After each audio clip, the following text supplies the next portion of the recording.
Tinawag na desperado ni Davao City Mayor Baste Duterte ang pag-aresto sa kanyang amang si dating Pangulong Duterte. Bilang pagpakita naman ng suporta sa dating Pangulo, nag-alay ng panalangin at nagtirik ng kandila ang ilang taga Davao City. May unang balita live si Argel Relator ng GMA Regional TV.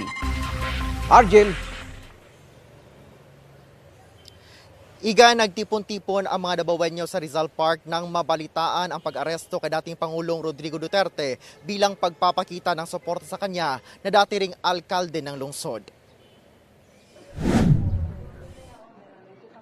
Kasunod ng pag-aresto kay dating Pangulong Rodrigo Duterte, maagang nag-adjourn ang sesyon ng Davao City Council kahapon ng umaga. Ito'y upang magsagawa ang mga konsehal ng candlelighting sa Rizal Park. Sabay na nag-alay ng panalangin at nagtirik ng kandila para ipakita ang suporta para sa dating presidente at dating alkalde ng lungsod. He loves the country. He is pro-people.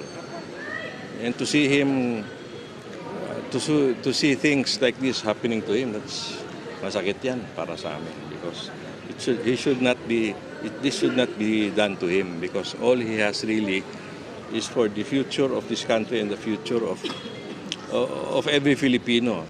Tanan timing ba? We are supposed to be celebrate subok gyud kung mayo sa pangitabo karon.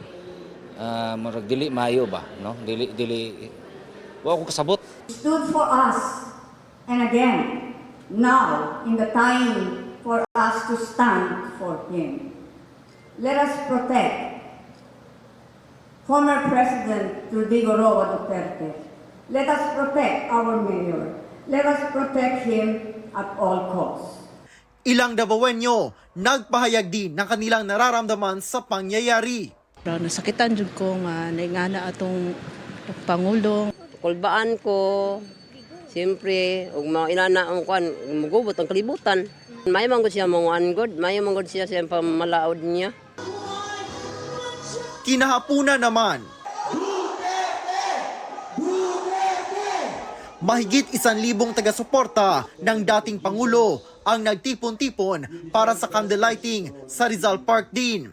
Ang mga supporters ay may mga bitbit na mga papel na nakasulat ang "We stand for FPRRD". Ang ilan pa sa mga taga-suporta ni FPRRD ay naabutan ng GMA Regional TV sa Davao International Airport na papuntang Maynila para suportahan ang Pangulo. Mo apas po pinuwi karon sa Manila para amo nang tanaw nga naman to gipreso si Duterte nga wa gyud na isala. Ayon sa Davao City Police Office, hindi bababa sa 1,100 ang dumalo sa pagtitipon. Nakakalat naman ang mga otoridad para siguraduhin ang kaayusan sa lugar. Umabot hanggang gabi ang pagtitipon. Samantala, sa pamamagitan ng isang Facebook post, nagkomento ang anak ng dating Pangulo na si Davao City Mayor Baste Duterte na hindi raw makakalimutan ang issue ng national budget sa gitna ng pag-aresto sa ama niya. Tinawag rin niya itong pagiging desperado. Kinukuhanan pa ng GMA Regional TV ng pahayag ang Malacanang kaugnay nito. Igan, bukod sa Davao City, ay nagsagawa rin ng mga aktibidad kagabi ang mga taga-suporta ni dating Pangulong Rodrigo Duterte sa iba't ibang lugar sa Mindanao. Igan. Maraming salamat, Argel Relator ng GMA Regional TV.